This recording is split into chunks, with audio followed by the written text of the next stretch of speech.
नमस्कार, स्वागत है खास पेशकश मुलाकात हुई क्या बात हुई में। दरअसल हम बात कर रहे हैं महाराष्ट्र की, और ये गाना भी काफ़ी प्रचलित है कि ये दुनिया वाले पूछेंगे क्या बात हुई मुलाकात हुई। और ये गीत के जो बोल हैं महाराष्ट्र की सियासत पर अब बिल्कुल उससे सामंजस्य बिठाते हुए नजर आ रहे हैं। दरअसल महाराष्ट्र की राजनीति में अटकलों का दौर खत्म होने का नाम नहीं ले रहा। शरद पवार और उनके भतीजे अजीत पवार की सीक्रेट मीटिंग ने एक बार फिर महाराष्ट्र की राजनीति में कई अटकलों को हवा दे दी। हालांकि शरद पवार ने इस मुलाकात पर टिप्पणी कर अपना रुख स्पष्ट कर दिया, लेकिन इस बीच महाविकास अघाड़ी गठबंधन के अन्य दलों ने सवाल उठाना शुरू कर दिया। इस कड़ी में शिवसेना उद्धव गुट के सांसद संजय राउत ने इस मुलाकात पर सवाल खड़े किए हैं। संजय राउत ने कहा कि इस तरह की मुलाकात भ्रम पैदा कर रही है, सब कुछ साफ साफ होना चाहिए, आम जनता भी भ्रमित है। वहीं शरद पवार ने इस सीक्रेट मीटिंग पर उठ रहे सवालों पर जवाब देते हुए कहा कि यह मीटिंग पारिवारिक थी। पवार खानदान में वो एक पिता की तरह है। महाराष्ट्र के सियासी गलियारों में इस मुलाकात को लेकर तमाम कयास भी लगाए जा रहे हैं। क्या शरद पवार अपने भतीजे अजीत पवार को मनाने की कोशिश कर रहे हैं? क्या शरद पवार भी एनडीए का हिस्सा बन सकते हैं? इन सभी कयासों से इनकार करते हुए शरद पवार ने कहा कि उनकी पार्टी बीजेपी के साथ नहीं जाएगी। हालांकि कुछ शुभचिंतक उन्हें इसके लिए मनाने की तमाम कोशिशें कर रहे हैं। उन्होंने कहा कि एनसीपी के राष्ट्रीय अध्यक्ष के रूप में वो ये साफ कर चुके हैं कि उनकी पार्टी बीजेपी के साथ नहीं जाएगी। भाजपा के साथ कोई भी जुड़ाव एनसीपी की राजनीतिक नीति में फिट नहीं बैठता है। हम में से कुछ लोगों ने एक अलग रुख अपनाया है। शरद पवार ने कहा कि अब हमारे कुछ शुभचिंतक ये देखने की कोशिश कर रहे हैं कि क्या हमारे रुख में कोई बदलाव हो सकता है। यही कारण है कि वे सौहार्दपूर्ण चर्चा करने की तमाम कोशिशें कर रहे हैं। इसके अलावा उन्होंने अजीत पवार के साथ हुई मीटिंग को लेकर कहा कि अजीत पवार के साथ मेरी मुलाकात गुप्त नहीं है, वो मेरे भतीजे हैं और मैं परिवार का सबसे वरिष्ठ सदस्य हूं। लेकिन इन मुलाकातों के बीच गठबंधन की गांठ तो कमजोर नहीं पड़ जाएगी। इन मुलाकातों के बीच कहीं ऐसा तो नहीं है कि शरद पवार इनडायरेक्ट वे में कोई बड़ा दांव खेलने के चक्कर में हो। इन कयासों के बीच एक कयास ये भी है कि एकनाथ शिंदे बीमार पड़ गए हैं। ऐसी अटकलें लगाई जा रही हैं कि शायद इस महाराष्ट्र की सियासत में कुछ और बदलाव हो सकते हैं, और ये बदलाव शिंदे को परेशान कर रहे हैं, शिंदे को जिन्होंने बीमार बना दिया है। क्या अजीत पवार को अब और बड़ा पद मिल सकता है, और उस बड़े पद से संकट के बादल एकनाथ शिंदे पर गहराने लगे हैं? गठबंधन की गांठ कमजोर पड़ जाएगी।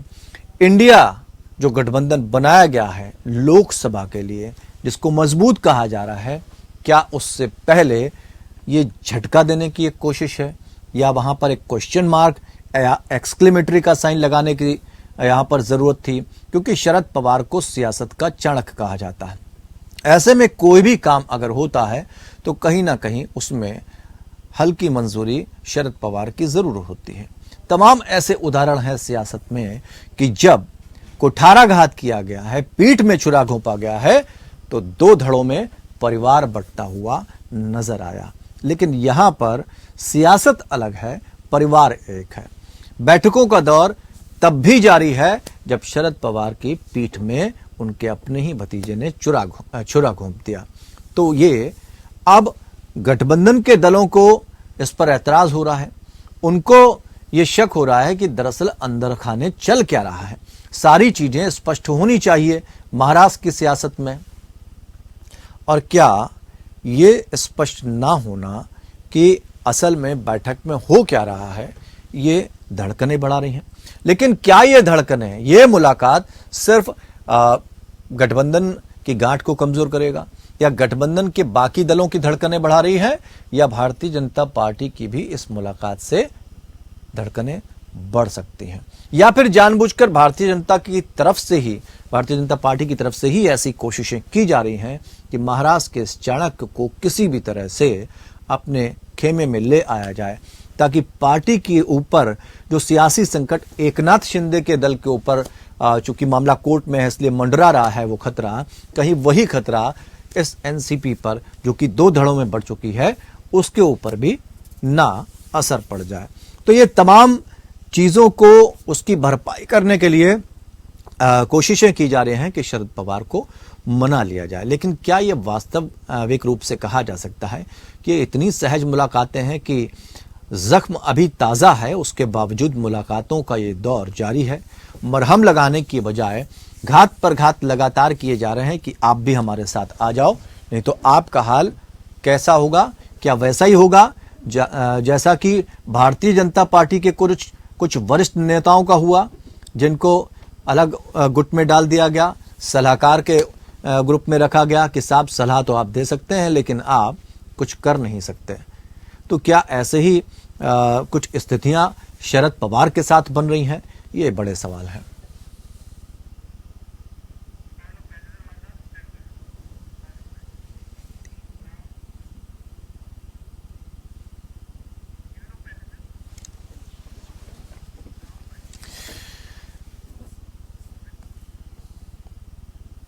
तो महाराष्ट्र की सियासत क्या फिर से करवट लेगी? फिर से संकट के बादल गठबंधन पर मंडरा रहे हैं या भारतीय जनता पार्टी पे मंडरा रहे हैं?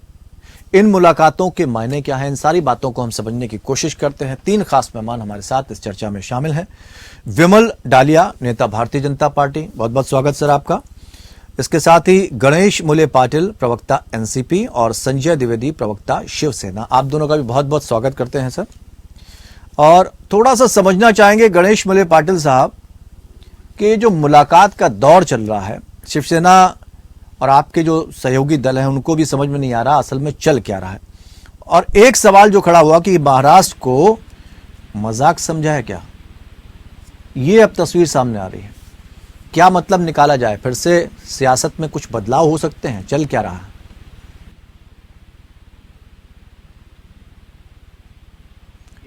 जी, महाराष्ट्र के लिए, पूरे देश के लिए एक काम कर रहे हैं, वो एक लीडरशिप का काम कर रहे हैं। और होगा सुबह ही आदरणीय पवार साहब ने बताया कि मैं परिवार का एक हूँ और किसके साथ मिलना या तो मिलने के लिए बुलाना है वो उनका व्यक्ति। और ये अगर हर चीज में अब राजनीति देखे जाएंगे तो संतुलन किधर से हो रहा है ऐसा लग रहा है। और जो हो रहा है उसके ऊपर में यही कह सकता कि महाराष्ट्र में कोई राजनीति में कोई करवट नहीं लेने वाली है। जो हुआ है वो हुआ है। और भारत साहब ने, आदरणीय पवार साहब ने तो बोला है कि हम बीजेपी के साथ तो जाने वाले है ही नहीं है, तो उसमें सवाल किधर आता है? नहीं, सवाल तो इस बात के लिए खड़ा हो रहा है, एक बैठक हो गई, 2 बैठक हो गई, लेकिन बार बार जिस तरह से बैठकों का दौर चल रहा है और उस पर शरद पवार जी की हामी लगातार चल रही है, ये चिंता का विषय है। भाई, जिस व्यक्ति ने आपके ऊपर कुठाराघात किया हो, जिसने आपको धोखा दिया हो, उसके साथ मुलाकातों का दौर लगातार जारी है। रविंद्र जी, ये शरद पवार साहब ने कभी हामी दी है ये तो बताइए ना। हम उनके कार्यकर्ता है, हमको पता है, आपको पता है।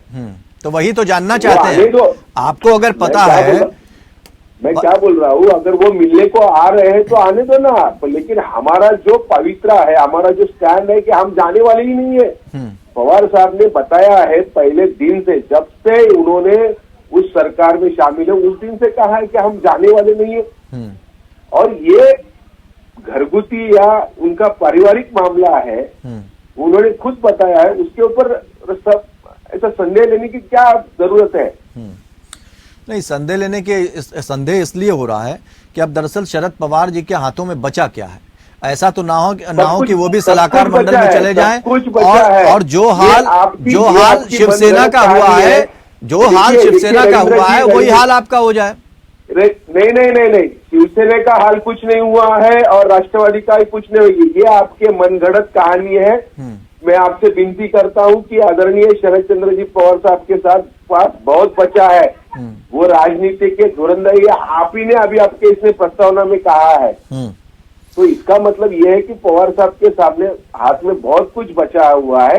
आप कुछ दिक्कत ना कीजिए और आपको समझ में आ जाएगा, आने वाले के वक्त में आपको दिखाया दिया जाएगा। नहीं सर, इस पे तो थोड़ा सा एक बात और जानना चाहेंगे। इस पर सवाल इसलिए खड़े हो रहे हैं कि शरद पवार साहब ने इस्तीफा दिया, तमाम नेता उनके अपने भरोसेमंद नेता उनके साथ खड़े थे, रोए धोए, उसके बाद इतने सारे लोग चले गए, शरद पवार साहब को कानों कान खबर नहीं हुई। ये अच्छे संकेत तो नहीं दे रहे हैं, ना ही आपको अच्छे संकेत दे रहे हैं, ना ही गठबंधन दलों को दे रहे हैं, इसलिए चिंता का विषय तो बनता है ना।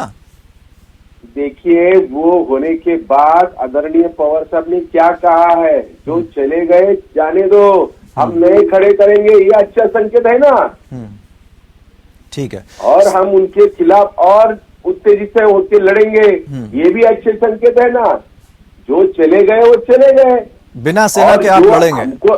चलिए संजय द्विवेदी जी, बात पूरी कीजिए। ठीक है संजय द्विवेदी जी, पूरी करने की रविंद्र जी करिए। वो क्यों आ रहे हैं, उनको मालूम है उनकी नैया डूबने वाली है।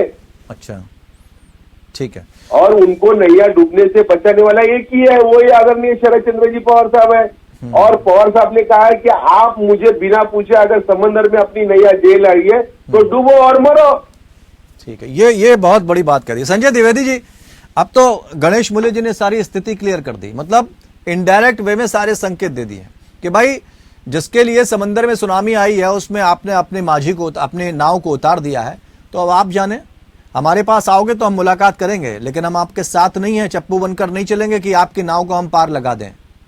इसलिए आप लोगों को घबराने की जरूरत नहीं है।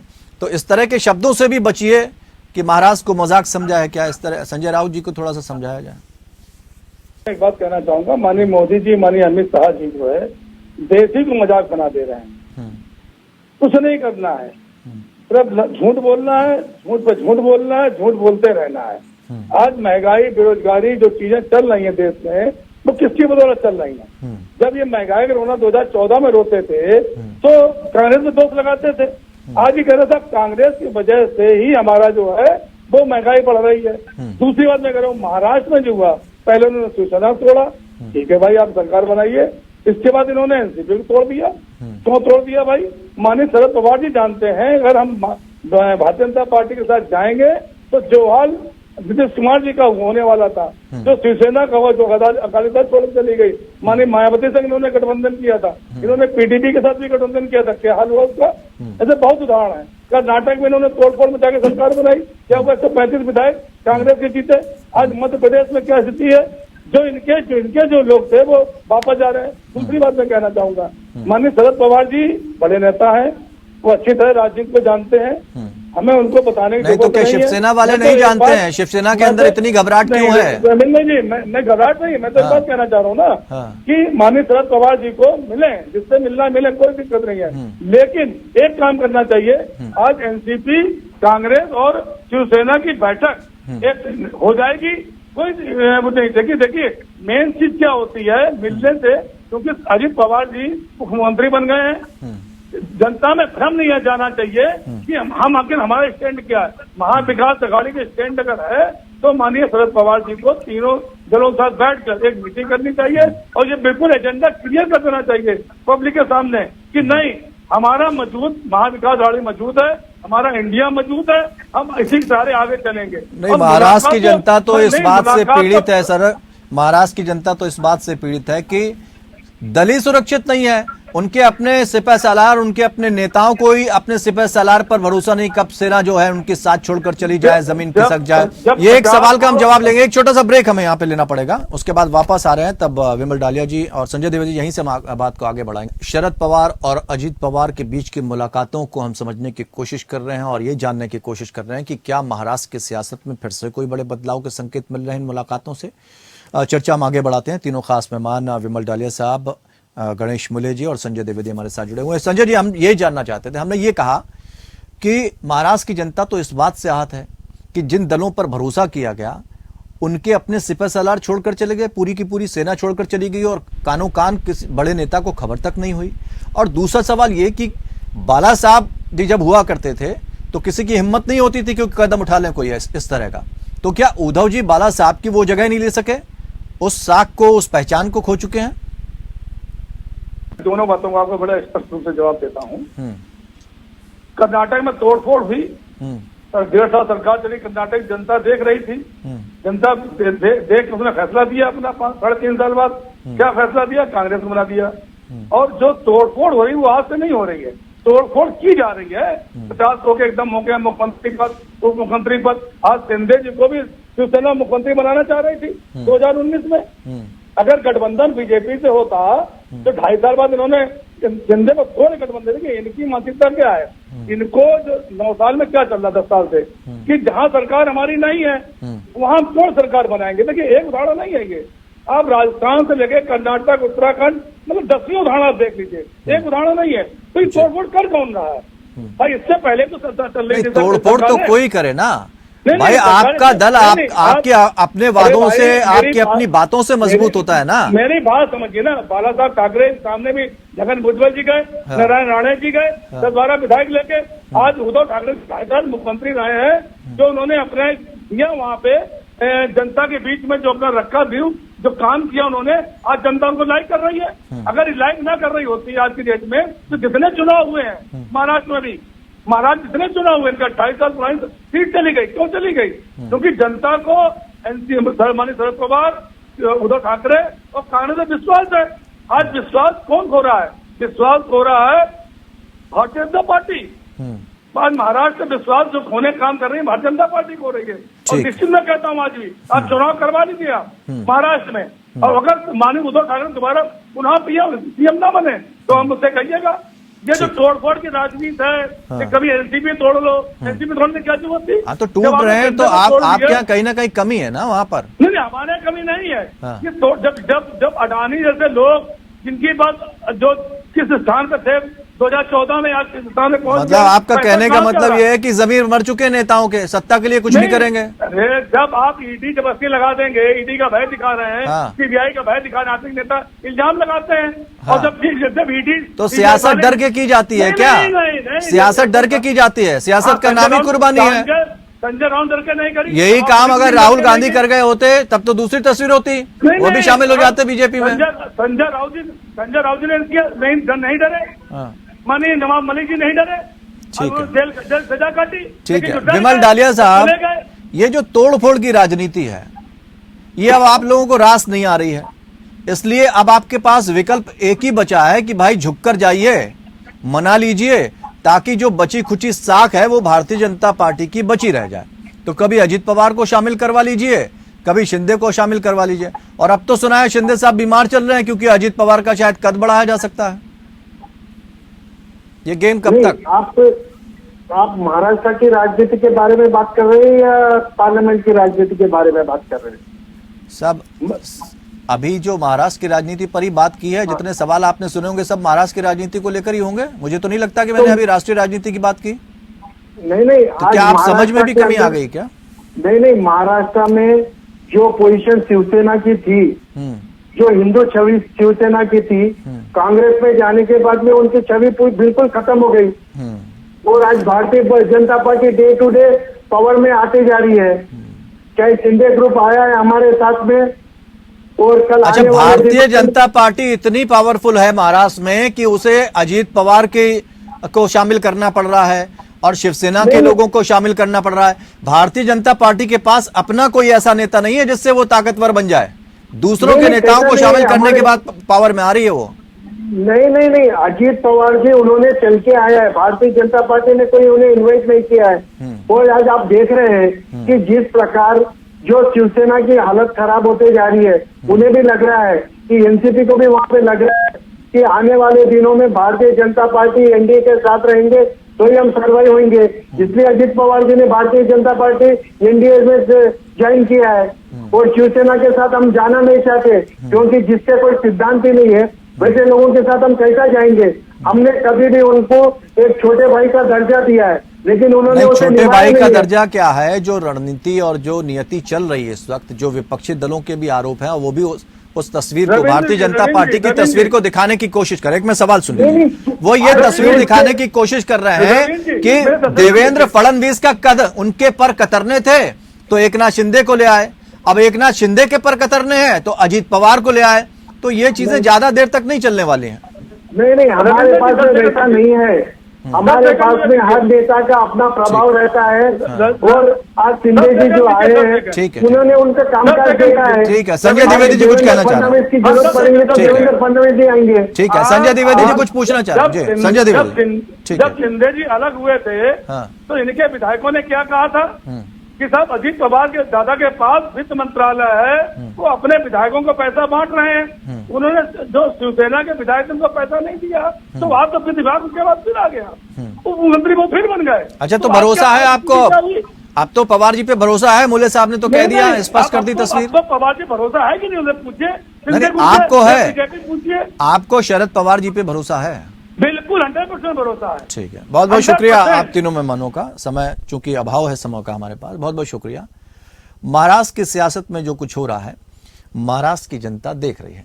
जनता जनार्दन होती है, और जिस तरह के क्रियाकलाप महाराष्ट्र की सियासत में देखने को मिल रहे हैं, उससे महाराष्ट्र की जनता आहत भी है।